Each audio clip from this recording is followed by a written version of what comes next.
Welcome to the Roundtable. I've got some other out-of-town guests. Really excited to have them here. Everybody kind of makes their way through Baton Rouge. I wish it were for me, but I think it's more for my fancy studios and such. But we've got Jody O'Brien from Boston. Thank you. And we've got Leigh York from Fort Worth, don't call it Dallas. And welcome. Glad for you to be here. We're thrilled to be here. Absolutely. So what's happening? Tell me what's going on in the world. So why are you here? So we're here doing the Career Development Week at the Louisiana Association of Realtors. And By the time you see this, you've already missed it. Yeah. But mark the calendars for next year. Next year. Yeah, That's right. So my program that I am doing tomorrow and the day after is the Real Estate Negotiation Expert, or the RENE designation. And Leigh did yesterday. Yeah, I was yesterday, and I did a class that I developed called Making Opposites Agree. And it's all about dispute resolution and a system and how we use that as brokers and agents. Cool. So I like that. And I've stayed in town so I could attend her RENE class. Look at you. So the three of us sort of met on the, do we call it the speaker circuit? I don't know what we call it. How did we all meet? Like, how did we come together?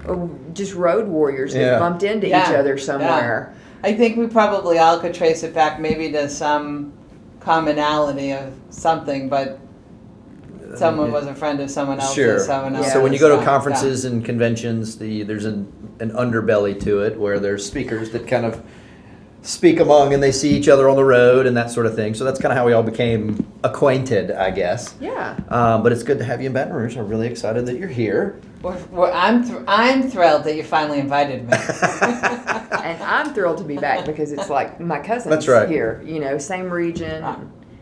Same region. Yeah, well, it is. It is. And it's like my Louisiana realtors are just like first cousins. So what would you tell, like, let's just kind of take a local agent or a Louisiana agent. What's different here or what do you see things that maybe are different here that you see elsewhere? What's going on nationally, I guess, is a better way to put that.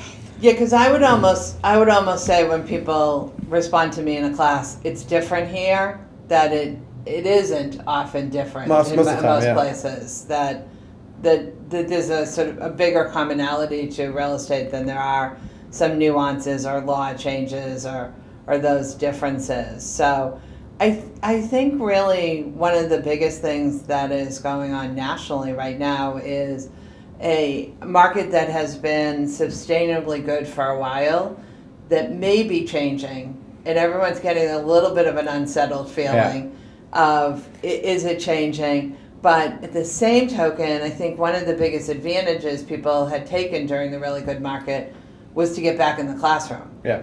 And we saw more people earning designations and certifications over the last few years with some real specialties that could really help them in any market condition, but certainly if one changes as well. So let's dive in. And I think also the availability of those things have spread as well. So it's easier to get it geographically. There's more of them. The RENE really hadn't been around that long. Correct. But yet, it's very intensive and very effective. So what are some of the highlights that you can take out of that?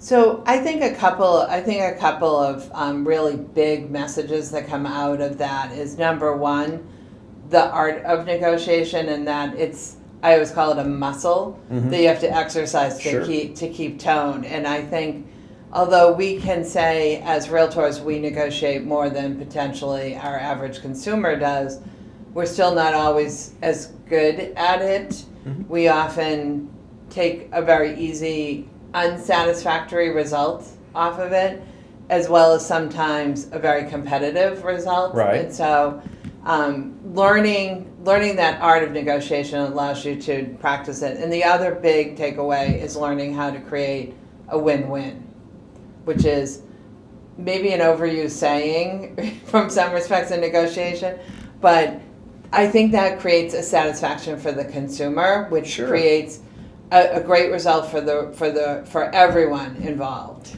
I've often said kind of what makes real estate negotiation a little bit different is even if you win, you can still lose, because the idea is if someone feels like they've been taken advantage of immediately when they sign a contract, you have a contract, but the deal's not done, and there's a million different ways you can get out of the deal. Right. So if you can create a system or at least a negotiation where everybody's happy going in, the chances of actually getting to closing can be so much greater. Yeah.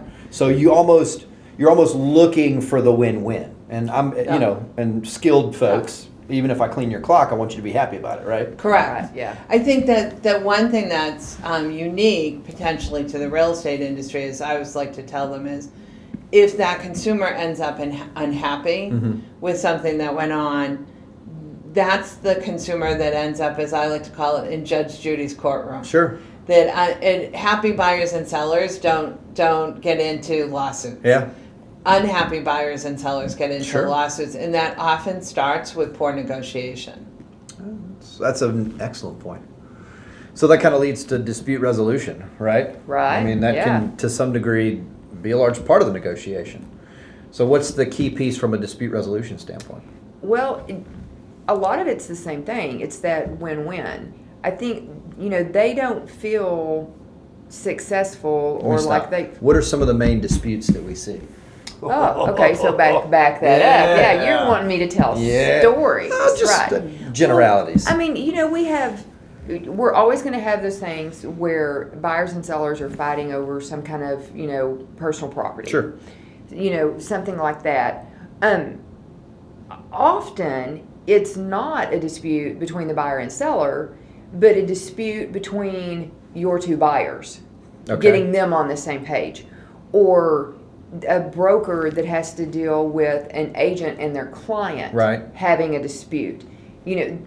Those kinds. So those really do happen more often for us than a dispute between two parties negotiating, because they don't expect to agree on everything. Yeah. But they come to an agreement. So with dispute resolution, it's other parties that we see that challenge with. But I think the key to it is, for one thing, whoever is helping them solve the problem has got to remain neutral and can't be on anybody's side. Okay. And just like, I'm sure you've been taught, if you want somebody to do something, make them feel like it's their idea. Yeah. Right? Okay, so someone who's doing a good job at dispute resolution is helping them come up with their own ideas. Right. Rather than me, if y'all are fighting, instead of me telling you what to do, if I can, drill down to what is the real problem. Yeah. And help you brainstorm for solutions, then you've introduced the solutions and y'all have buy-in. And so that's when we really win, and we see, things don't always work out the way I think they will, but they always work out really well if I let you decide. Yeah. So. That makes sense. I mean, the more that you're involved in a decision, the more you can take ownership of that decision and kind of buy in as being told, you have to do this and you have to do this. I like that. Yeah. So. I like the idea. The concept's hard for me to practice. I would rather tell you. You should come to my class. I'd rather come to my class. I'd rather you say do it and then it be done, instead of how can we solve this problem? Right. How but can if you solve this problem? I could tell you what to do. Yeah. And you might do what I tell you, but you're not going to feel good about it. Yeah. And you may not pay me to tell you again. Yeah. You might go somewhere else. So I don't want to lose my client. Yeah, I or not the ones I like anyway, right? I don't want to lose my clients, just the good ones. The ones I like. So there's some that I don't send that follow-up card to, right? They don't get on the database. Sure. But when you mentioned that, it's interesting that I don't know that everyone thinks of the long term of retaining a client as opposed to the short term that concept selling is a property, buying buyers, seller selling, and so they avoid the dispute to accomplish the immediate task and not have that long term picture. Accommodation. Yeah. Right. Yeah, I do think that happens a lot, but I'm you know, I'm long term. I'm going to be real estate for a long. Every house you buy while I'm alive, you should buy with me. Yeah. You know, and if Well, I that know a lot of doesn't people- happen, it's my fault. Yeah, I know a lot of people So- think that way, but let's talk about the actual practice. I mean, the numbers Yeah. are Oh, yeah. abundantly clear Yes. that just doesn't happen. I mean, you see Right. individuals that are overwhelmingly satisfied. What's the number? 88 or something, 88%. And then when it comes to purchasing from your previous realtor, it's 12%. So why doesn't it happen? Most of those statistics you're quoting also show most of the time it doesn't happen because they don't know how to get a hold of that realtor. That Okay. realtor did not stay in touch with them. Okay. And staying in touch is Right. so easy now. I mean, you literally can do as little as friending them on Facebook. I would say that past that, you probably need to check your messages and Yeah. answer your phone. That's another one. I'm going to go off. I'm there. I'm going off on the soapbox. We're the Got it. only industry I have ever seen or heard of that advertises our phone number as the only way to reach us and then doesn't answer the phone. Yeah. That makes no sense whatsoever. I know you're recording this. You just I'm made gonna it back PG. off. Wow. Okay. But it's like We almost went to PG-13 right Yeah, we there. did. Right there. But it's like, just answer your. And you know what? Maybe you don't recognize the number.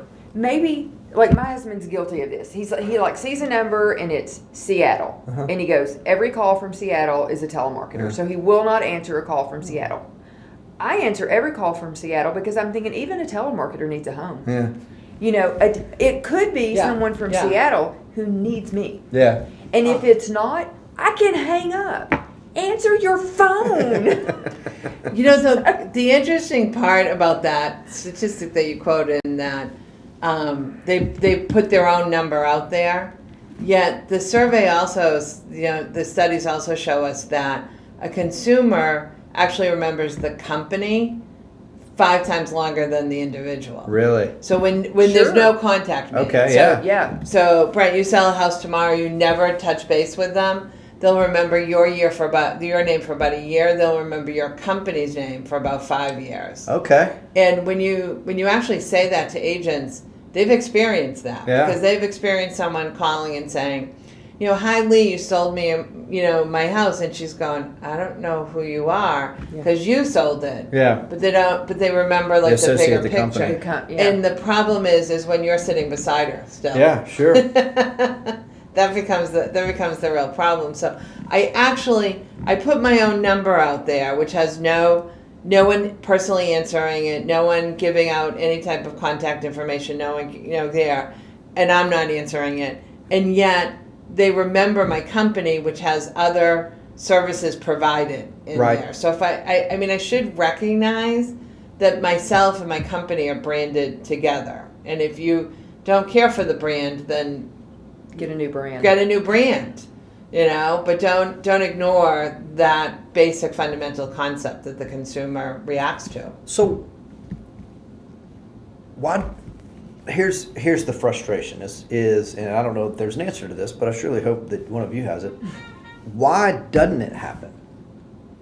Like, what's the reason if communication between the agent is the answer, agent to consumer? Why are agents doing it or think they're doing it and not happening? Do you think agents are just not doing it? Do you like what's the problem? Like, does that make sense? Like, I The don't. problem's lazy I don't agents. understand. Okay. I mean, a lot, not extensive, but a lot of it is Okay. lazy agents. And then the other thing is, when you're not busy and you don't have anything to do, you never have that pressure of a deadline or that, you know, you can always do it tomorrow because you're not going Okay. to have anything to do then either. So you don't build a system, and you don't have any money because you're not busy. So you don't build a system, you don't set anything up, and then you get busy and you don't have a system, you haven't set anything up. And you got money coming in, so you're comfortable, so you don't feel like you need something. Well, you've got even not just the money, but you're busy. You're The busy, fires. and Yeah. you don't have. You're putting out fires. You're working. You don't have time to do those little things that are going to bring that business back to you. And that's why so many agents have the highs and lows Sure. in their income. because there's really just a few things that you can do that will keep your income steady all the time, regardless of what the market's doing or what time of year it is. But agents aren't doing those things. Okay. And it's because they're do you think working those things now are? instead of in the future. I think get systems in place. Okay. And your marketing Systems should be to do what? to follow up with your past clients, Okay. because that is the cheapest business you're going to Sure. get. It costs so much more to get a new client than to just keep an old one, you know. So following up with them. And for agents that don't have past clients or not enough past clients. Everyone who knows them and loves them. Okay. All their friends and family. Even if you don't want to work with family, which I'm kind of on board with that. Even if you don't want to work with family, that's a referral source. You Sure. can refer them Yeah. to someone. So that's where you start. Friends and family. Maybe people that you did business with in another lifetime. I mean, you can build a database. Yeah. Stay on top of it. Work it. Put it into a system so that you don't have to physically do it yourself every day and think about it. So when you're so busy, it's still working for you. You know, you got to do that. That's consistency. And then the other thing, I think, have a monthly goal that's the same goal every month. And Such as? Mine was always 3 listings, 3 pendings, and 3 closings. Okay. If I do 3 listings, 3 pendings, 3 closings, and dollar amount doesn't matter. Okay. 3 listings, 3 pendings, 3 closings. That's the goal. Every month, do that. It becomes something that ends up being a minimum. Sure. But it keeps my income. I mean, certainly some years you make more than other. But it gives me a good, steady minimum income to pay the bills, keep up with the marketing, do Yeah. those things. Maybe take a vacation at some point. Right. You know. Once you hit the 3, you add it. Yeah. So, but those 2 things will help you not make less money, but level out. Yeah. Yeah. So. I like those stated goals. That's interesting. I had a basketball coach used to say that. Never bet against the power of consistency. And you just He was we're right. at 3. Yep. But you know, it's interesting because what you named is one of the things that I think agents need from day one that many agents never create, and that is what we like to call a CRM. You know, Right. we've given it a name, the client relationship management. That connection, you called it, you know, keeping their database, but they and there's so many of them out there that they're overwhelmed with the number of systems. They also have the belief that there's Open the a perfect contacts one. on your phone. Yeah, Like that's absolutely. your CRM. Right. From day Right. I one. will say, I use Outlook. I have used Outlook from the very beginning. Yeah. I can, at this point, 23 years later, I can make it do anything that all those other Yep. expensive programs can do. Yeah. And it's not expensive, you know, Right. it comes free with Right. your computer. Right. But if you're not consistent, you're not putting everybody in there, you're not then working that system, then it doesn't have a benefit. But they so often don't have a system, you know. It's like the treadmill. It doesn't do you any good No, unless put you hang get on clothes it. on You it. know? I love a treadmill. Yeah, yeah. Hey. And one of the things you can tell every top producer isn't the person who doesn't know that connection of working their past clients, their sphere of influence, etc. Because it is one of the key elements to every top producer. Right. That's right. They have systems in place and they work those systems. Well, that's And part of the that's problem. the only is, difference. Is if I'm new and I'm told to get a CRM, or even worse, if I'm looking to grow my business and they're saying get a new CRM and you have to take this and move it. I mean, I can see where it's a little exhausting. I'm kind of answering my own question as why it didn't happen, but you know, you can see where it's exhausting. If you said, all right, Brent, you're getting started in the business. I want you to take all of your contacts and move them into the CRM. I can tell you right now, Brent Lancaster's not doing that. Yeah, but you know, here's my statement that I say to every agent: ask a 9-year-old. Yeah. There isn't a 9-year-old on the planet who doesn't understand how technology works. Sure. They don't need an explanation of how that particular CRM works or whatever. They have this natural sort of intuitive nature to figure it out. Right. And they still work for cheap. And Yeah. But I think So you believe in you're- child labor? You're thinking of that, amen. Yeah. But you're thinking too, I think you're also thinking about just the time to do the monotonous task It's exhausting. of, and I'm with you on that. But And part most of it- things it's not monotonous because you can do an Excel spreadsheet Sure. and they talk to each other. So So a quote, is least a technical quote language. by, Yeah. and I'm gonna name drop to a specific company, but it's a great quote by Gary Keller, who says that success is based on the consistency of the boring. Yeah. You know, so understanding I'd agree with that. the Yeah. way you get to success is by consistently doing tasks that you would say are boring. Well, and the other part is when you start talking about CRMs and everybody's got one, I think agents look at the bells and the whistles and they almost overpay. sure. Whereas it doesn't, because the more information that you put in, that's the more information you got to keep up Yeah. with. And Yeah. and what I have seen, and we did this with our system in terms of people that come through, I wanted to collect all the data. I was like Facebook. I was Cambridge Analytica, man. I wanted it all, right? Right. Well, here's the problem with all that data is, number one, it takes up an awful lot of space that you have to pay for, Right. which that's gone Right. down Yeah. considerably. But number two, I didn't do anything with it. Like, I didn't know, like, what does it matter? So I think to some degree, if you can keep the minimum amount of data, like name, address, phone number, kids' names, something like that, maybe anniversary date that birthday. Yeah. That's about all, that's about all you need as opposed to getting all of the information. No, I would agree with that. And there's also a lot of there's a formula for keeping up with those. Okay. And you can set it up in your own system so that you're doing it, or there are a lot of different companies out there that will do it for you. Yeah. Like every time you have a closing, you send the name, address, and Yeah. $30, and then they keep in touch with your client with your name for 5 years. There's those things out there if that's how you want to do it. You can farm it out. Yeah, there's different ways to do Yeah. that. Well, I would also suggest Or you can hire a teenager. Yeah, right. You can hire but Fiverr. but you could also, because my passion is and my background is big on the brokerage side Sure. of the business. We were getting so there's also this ability or this concept for the broker to create this database, create service to put this database in. But it doesn't work, as countless of brokerages and franchise can show you, if the relationship is not there between the brokerage and the agent. Okay, yeah. If the agent says, my company has one, but I'm not giving them the names of my clients, then that's a recipe for the failure Sure. of that, which I think occurs countless times, that I can buy your loyalty with items like a great CRM, Right. but I actually push you away based on that. So I have to create that relationship or that loyalty first. Right.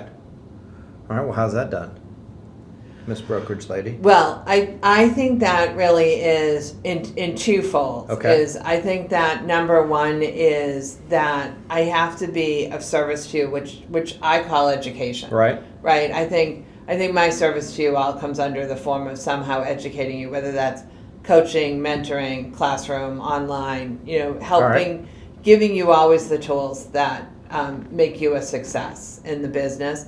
And then the second is I have to have a genuine relationship with you. I have to know you, like you, and care Right. about you, which is the same thing we tell an agent to do, and then don't necessarily do on the brokerage level. And again, if you look at successful brokerages, successful managers within companies, they have agents that they know their birthdays, they know their relationships, they care about them and what happens to them. So I think you have to have that kind of relationship. And if you're a part of a whole, if you're a manager of a larger Right. company or your company in the franchise, you have to create that relationship up the chain of command, which also is difficult for a lot of people. They like to keep it to themselves, but it's up the chain that many of the tools are offered, Right. like a CRM. Yeah, I would say too. I said what you were talking about, using the broker CRM, that kind of. Some of that's ringing true over here.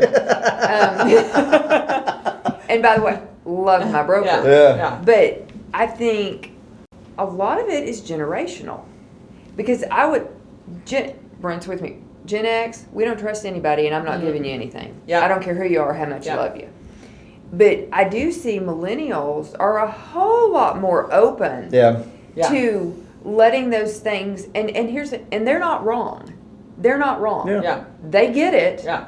And they're letting the broker manage the CRM and take not the entire burden, but some of that expense, like the routine, mundane postcards, that kind of stuff. Yep. You know, they're letting the brokerage take that on, and Yep. good for them. It's an expense they don't have, but then they're making those personal touches. Right. You know, they're making that occasional phone call, etc., and they're comfortable with that. Whereas someone like us, like Gen X, is like, I'll just do it all. You ain't getting my info. Yeah. I'd rather do it myself. That's sort of my attitude towards I just don't want to everything. share. Yeah. I mean, I'm just honest about it. I don't want to share. I don't know what you That's could the only possibly child in do with it, but I'm not sharing. If you want to do it It may yourself be, and, yeah. and you're doing it, that's one thing. Say that If you- again? I'm If sorry? you want to do it yourself and you're doing it, that's one thing. If you want to do it yourself and you're not doing it, that becomes a problem. Well, I think that's sort of who we all are, is we sort of gravitate towards the things that we like, and that can be very good and very, very, you know, the easy answer is, you know, put a system or a person or a process in place to handle the things you don't Right. like and go do the Right. things that you like.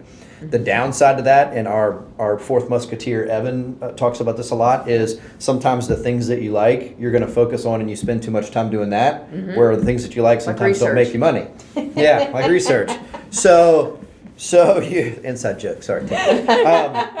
So you know, part of that is becoming a little bit self-aware, right? Knowing, okay, well, I Correct. like to do this, and it almost can be a reward, right? Because if I like web design, well, I can only do so much web design before, you know, it's just going to be a loss Get out in and business. sell a house. Right.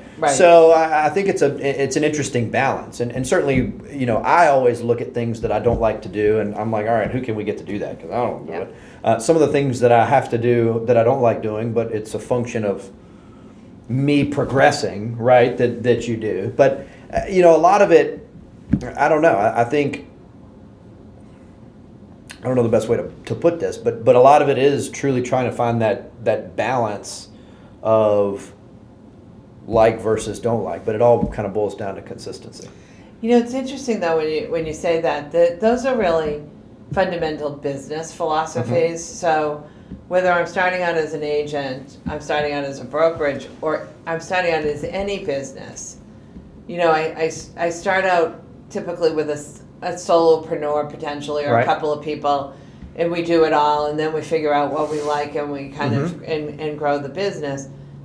But I think that some of those business skills may be lacking in a real estate agent's knowledge or sort of repertoire. Because it's a hobby. Yeah, they've never done it They before. start out Right. treating it as a hobby or a job as opposed to a business. Yeah, Right. And schools ought to teach Right. them better. Right. But working on it. yeah, there you go. I know you're working on But it. One age but at a time. also I think sometimes by the time they realize that something's standing in their way, they don't realize it's themselves that are standing in their way, and they don't know how to go back and recreate some of those basic business skills, and no one else tells them, because sometimes the people that did the hobby really well are elevated to management. So they also don't know. Right. You know, it can't make those basic Well, and explanations. you look at the fundamentals of it all. I mean, you look at someone, and let's just take, you know, a traditional agent that more than likely it's a second career. So in some way, shape, or form, they're going from W-2 to independent contractor. Well, there's tax implications. Nobody understands it. They're told for 10 minutes on probably a video that says, hey, you're an independent contractor, tax implications. And quarterly. you might want to see a CPA. Well, okay. Well, that's what you're told, but that's not what you're taught. Right. And then Can't- you go, know what it is? okay. I can't afford a CPA because I just went and joined Correct. the board. Yeah. Right, and I So- don't know. I never had a CPA before. I don't know what it is. Correct. I don't know why I need one now. 1040Z. Yeah. And then you're an independent contractor, and you're told that you need to go hire a web developer or work within the person that's inputting your MLS in the office. And what you're told to do is you're supposed to have tax skills, then you're supposed to have HR skills, and then you're supposed technical skills, CRM, computer skills, Accounting, and you're used to this social. W-2 lifestyle where everybody was kind of had their own function in their own lane, and now you're running on a 8-lane highway, Right. and it's just overwhelming. I mean, it's just hard because you're told these things, but you're not taught these things. So I can understand when, and you're broke because you just joined the board. Right. So, all you want to do is go, I want to look at how, like I want to go sell a house and all of these other things kind of get in the way. So how do you reconcile that? Sell one house and figure it out? Well, I think there's a couple of things. I think number one is the selling of houses has to be a systematic and plentiful goal, probably set for a brand new agent, because a brand new agent can't take leads. I want 3 pendings. They have no basis in the fact.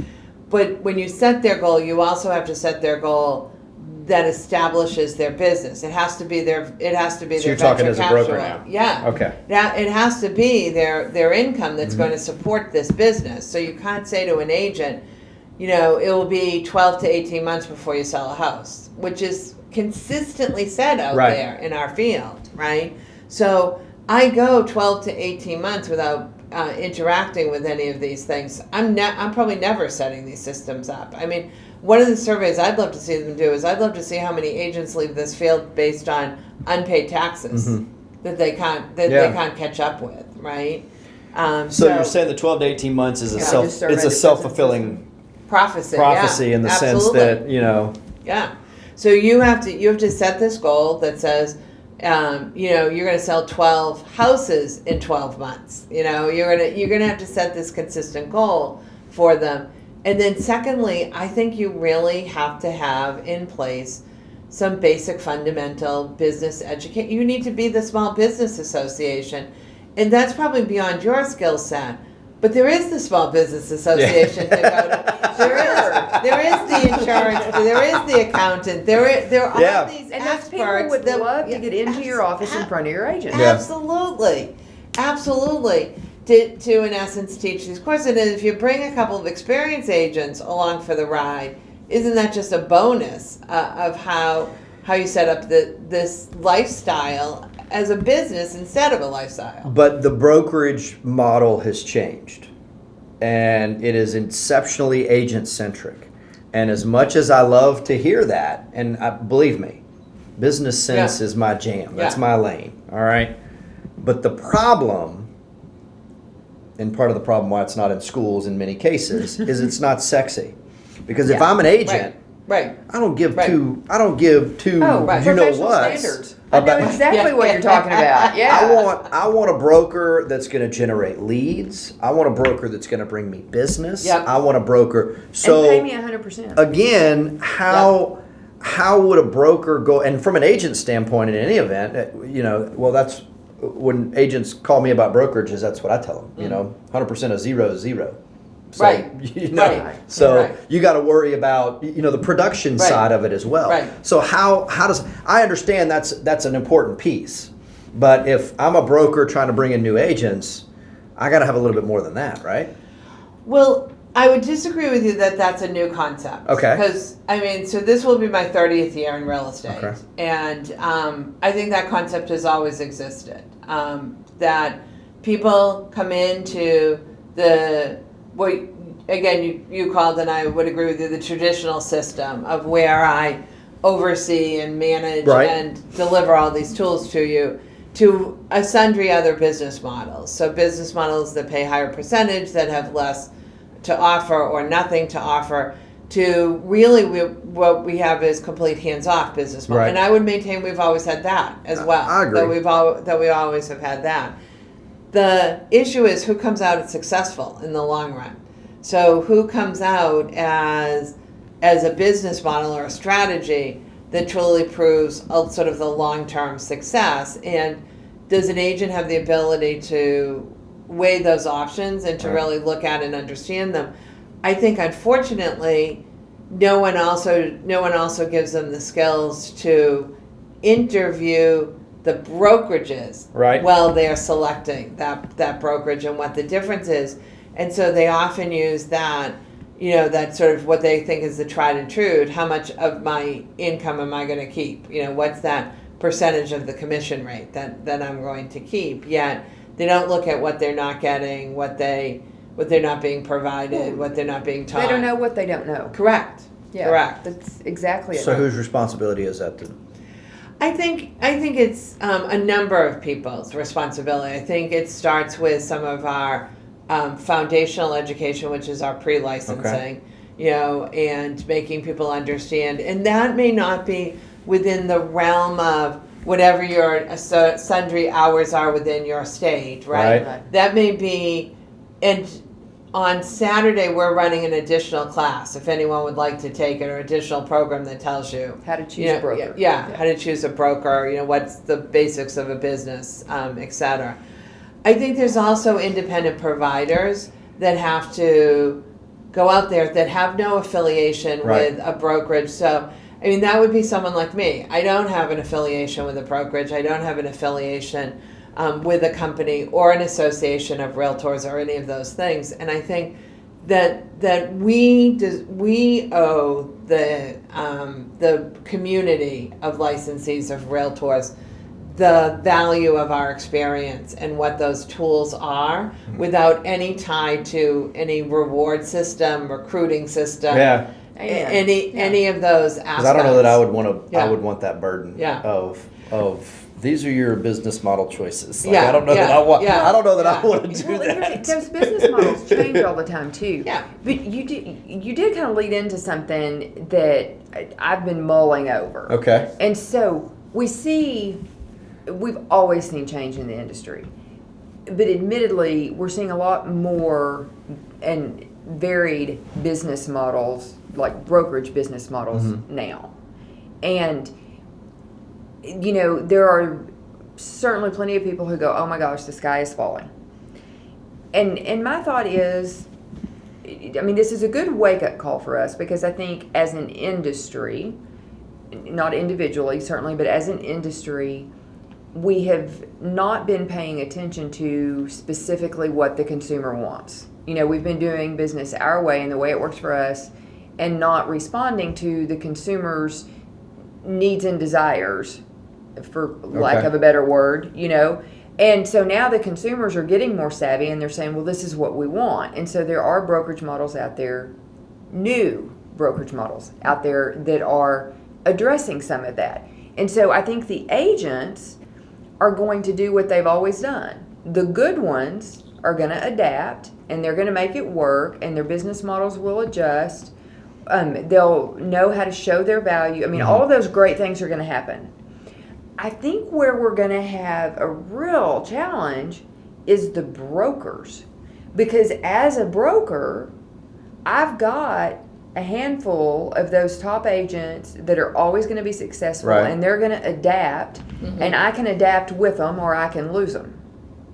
I've also got the bulk of my agents who are my bread and butter producers that I can't afford to lose, because they're the ones paying the electric bill.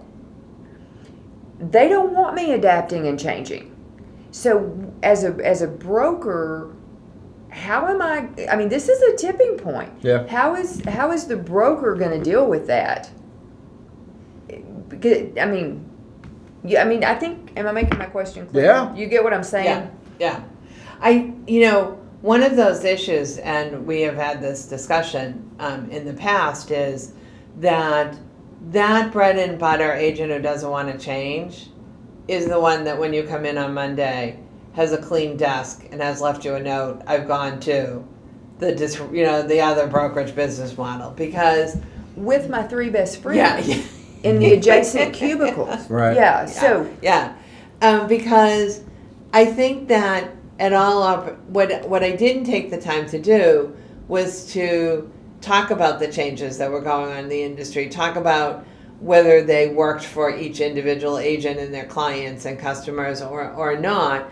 So I left that door open for a competitor to come in and say, this is what's going on in the industry, this is why we think our business model is better, and your boss has their head in the sand. Right. And is ignoring these business models. So, and then once they take that sort of bread and butter agent, it allows them then to open their doors to some of the new agents, and so you get a combination of new and experienced, neither one are potentially in the right place because they didn't really evaluate that decision change. Well, that's part of being the broker too. Is you have to set the tone in terms of leadership, and you as and that's a consequence of not only being a broker, but that's a consequence of leadership, right? Is if I'm gonna run my business and I want to go this way, there's those people that are going to go this way, and those people go, that's a crappy way. I'd much rather go that way. And part of that is going, all right, well, we're heading this way. Yeah.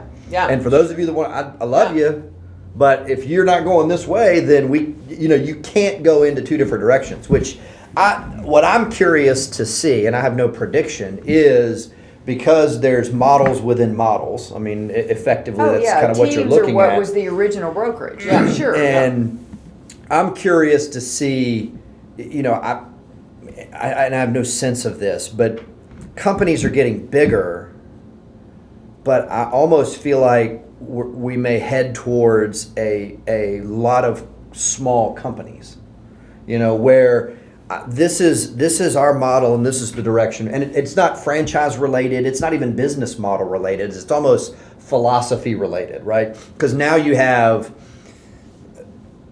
cloud brokerages or technological companies, traditional, you've got all these different things where you've got, somebody that's been in the business 40 years, been very successful. I don't want to change, and I'm not going to change because my business is used to me. So why would I change? I can't blame somebody for that. Right. If I've been in the business 10 years and all the people know how I work, we started this discussion talking about, you're the people that know you and love you. Why would I change that? So I'm curious to see. I almost think it's going to be more philosophy related than commission related or business model related. I don't know. That's just kind of my sense. I hope that you're right, and what you're saying makes sense. However, I think what I've seen in real estate for 23 years tells me that it never makes sense. What happens, I'm a young guy. And I think I'm a young guy. 15, 16, 15. The broker. I'm losing my train of thought. Sorry, I screwed you up. The broker.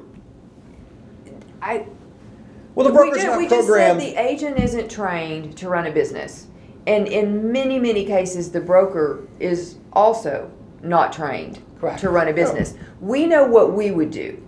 But I think there are a big chunk, like a large percentage of brokers out there that have the mindset, just like the new agent says, I'll do whatever kind of real estate comes my way, whether it's in my geographic market or not, whether it's in my field of competence. We've got brokers, a lot of them, that are the same way. I want all the business. I want all the agents. So then they get into the scenario that I'm describing where they've got like 4 top producers that are really good agents, and it will affect the face of their business if they lose any of those. But they've got 20 agents that are the medium producers really. So they have to decide who do I adjust my model to meet. You got it. And they're not going to. My what I see happening is that they're not going to decide. They keep straddling the fence. They don't know when they hit the tipping point. Right. I think it's going to be interesting to watch. But I do think I think there's a lot of really smart, really good brokers in the industry that just run fantastic businesses. I do too. And I think that gets understated quite often. Is you've got some people out there that are doing it right, that are doing a great job, and they deserve all of the money that they're making. And I think that's kind of the part of it is we'll look at this, how much and if you run it right and you've got it rolling, then we're all in this together. But to that extent, I can't feel sorry for a broker in that way. Like I can't, if that's the squeaky wheel. Then I'm not asking us to feel sorry for them. I'm just saying, I think they are a huge percentage. Really? If not a majority, of the brokerages in the nation. I mean, we hear about the new business models, and there's a lot of them. But when you go, you go into Baton Rouge, right? how many brokerage offices are there? And what percentage of those offices do you feel like are those really hip, forward-moving brokerage companies? And I'm betting that those ones that we're really big fans of, for their innovation and vision, is not 50%. Oh, no. I'd be impressed if it was 20%. Yeah.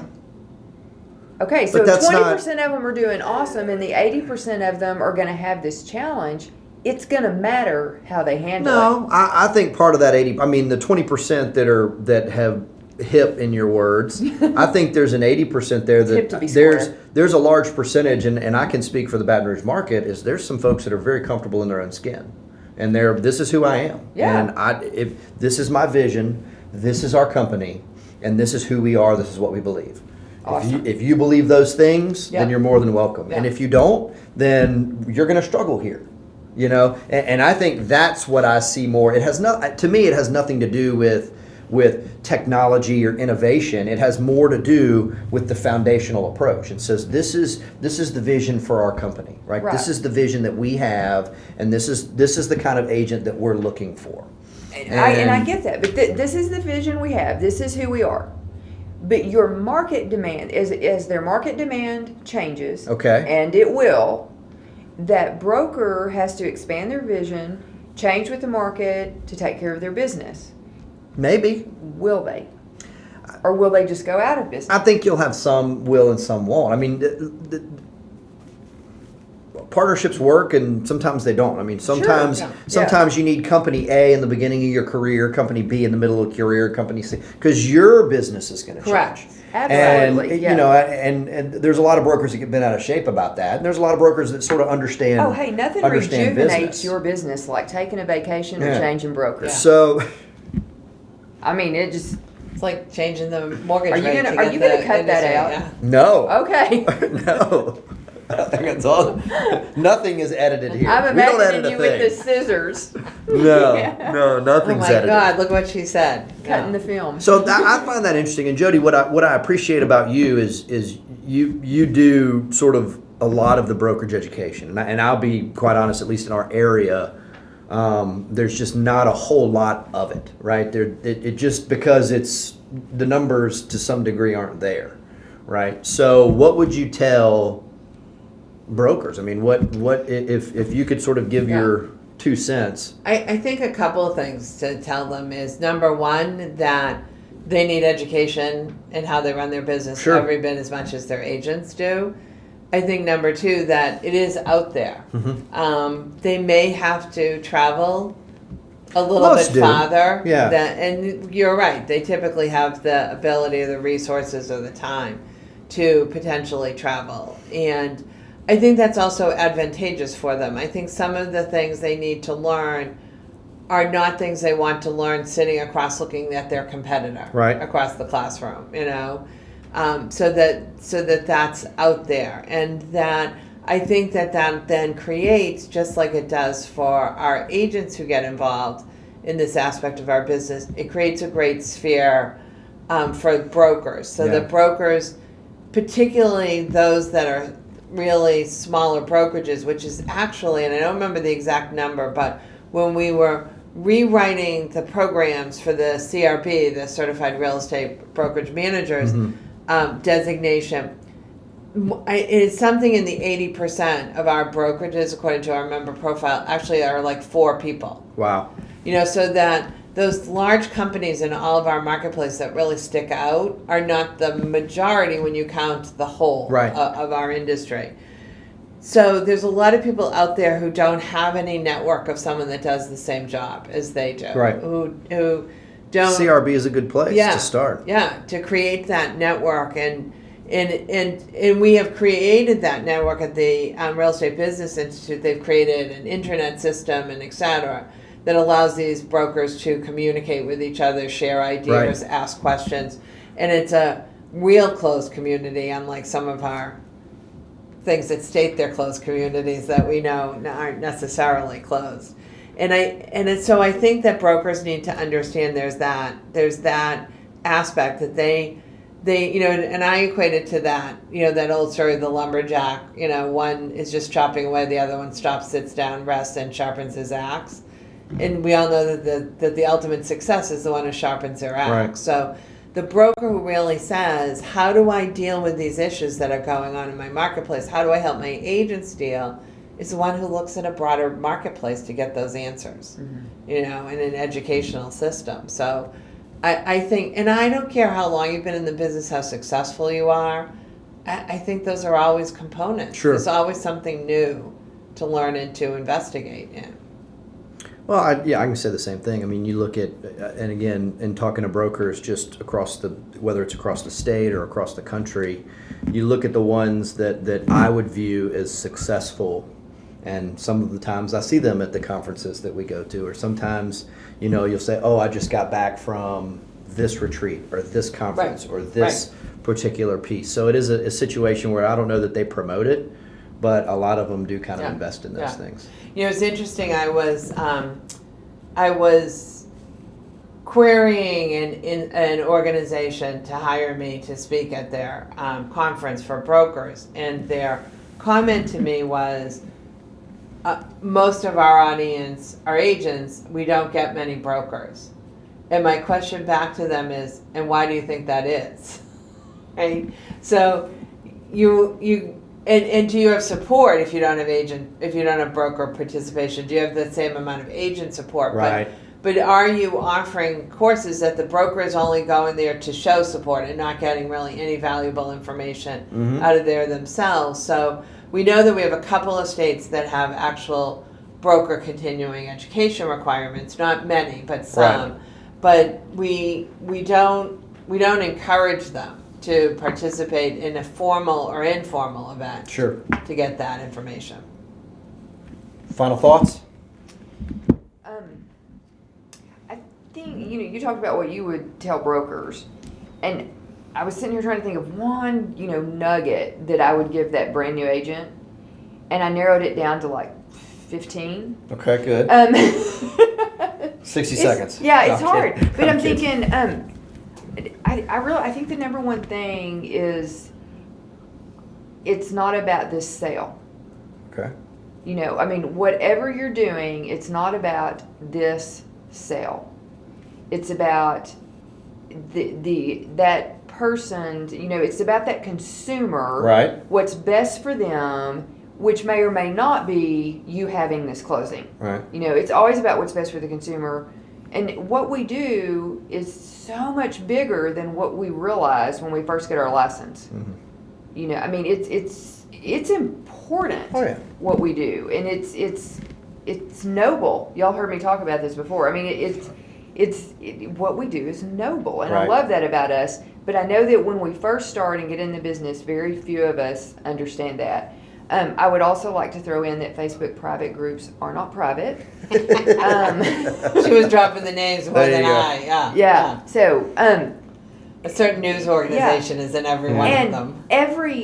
Every class that you go to as a new agent or any agent is going to tell you how to do things, how you should be handling this, what is you're going to get all kinds of information, but nobody has more authority to tell you and to tell you right than your broker. Right.